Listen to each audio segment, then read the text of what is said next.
Hey guys, so now we're gonna be doing the seated dumbbell hammer curl, okay?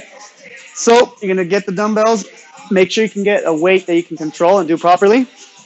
All right, from this angle, you're gonna have your thumbs in front of you, not your palms in front, but your thumbs in front, okay? You're gonna have your elbows slightly in front of your hips. You're gonna go up, squeeze, you're gonna count to 3 on the way down. 1, 2, 3. At the bottom, flex your tricep. What that's going to do, you're going to get a full extension on the bicep. So when you flex the tri, you're going to get a full extension here.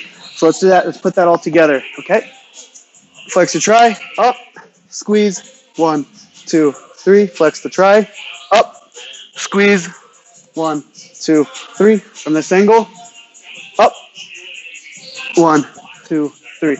And just make sure you're controlling the weight on the way down, okay? That's the seated dumbbell hammer curl.